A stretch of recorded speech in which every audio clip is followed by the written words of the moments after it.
First up, Mercedes F1 fires a warning shot to F1 rivals. Mercedes F1 Technical Director James Allison knows that DAS may have grabbed the attention in F1 this year. He guarantees the vehicle has similar striking advancements. The dual-axis system is the talk of the town from preseason testing. The team has repositioned critical segments on the back suspension. They were also successful in flipping the lower wishbone 180 degrees and setting the toe interface in front. It makes suspension changes when it can hold a similar solidness and kinematic conduct, so any aerodynamic increases must exceed the trade-offs they require. Mercedes F1 began its title run by defeating its opponents towards the start of the V6 turbo hybrid era. Yet it has additionally tried really hard to improve its suspension and aerodynamic execution, which has kept it on top. The 2020 back suspension format depicted by Allison as adventurous in preseason as it moves the angle leg of the wishbone into a less aerodynamically sensitive position by setting it behind two segments that are 90 degrees to the direction of travel. While DAS has caught all the eye, Allison has uncovered there are various different additions on the vehicle that play similarly as a significant job. Next up, Supercars to ban Verstappen's Esports hack.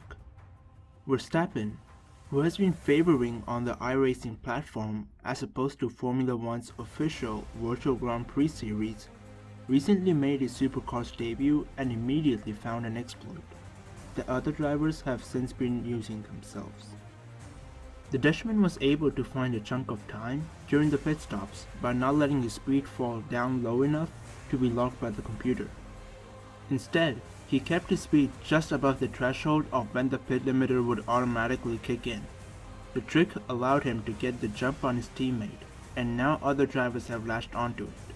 In the most recent Supercars race, Scott McLaughlin went into the pit lane behind Mark Winterbottom, but came out ahead of him using Max's technique.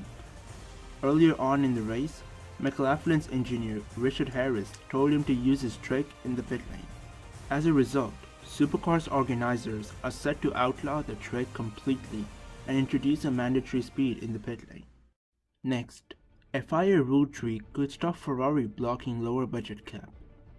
Amid growing tensions between Ferrari and rival teams about the scale of a reduction in the budget cap, the FIA stepped into the debate by making it clear that under certain circumstances, it could now accept majority approval for rule changes. Up until now, the terms of F1's International Sporting Code meant that any changes for 2021 made at this stage required unanimous support from all teams. A newly updated clause in the Sporting Code regarding rule changes states, quote, "In exceptional circumstances, and if the FIA considers that the change in question is essential for the safeguarding of the championship, cup, trophy, challenge, or series concerned, the agreement of the majority of the competitors properly entered shall suffice." Ferrari has made clear that it is against reducing the budget cap below $145 million because it does not want to lay off staff nor deploy them to other racing series.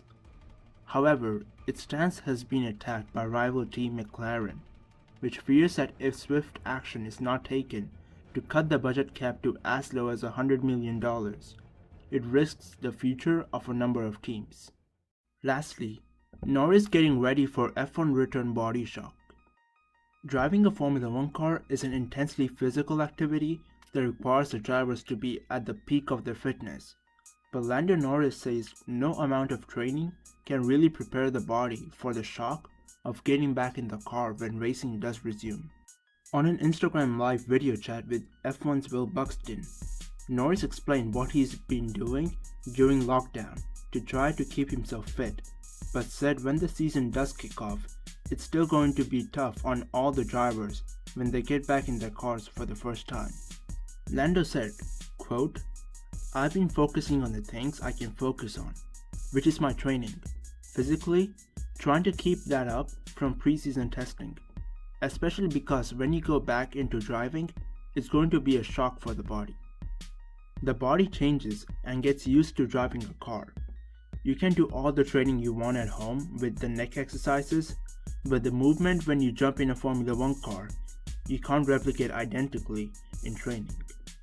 And has his last experience of driving a 2020 generation F1 car, which many, including Racing Point's Sergio Perez, considers to be record breakers in rating, was back in February at preseason testing. Norris said he's been doing all he can to keep up with what he called preseason gains from Barcelona. And that's been today's video. To keep up with Formula 1 news, please hit that like button and the subscribe button, and follow us on Instagram at FantasDiner. Apart from that, we hope you enjoyed the video, hope you have an awesome day, and until next time, goodbye.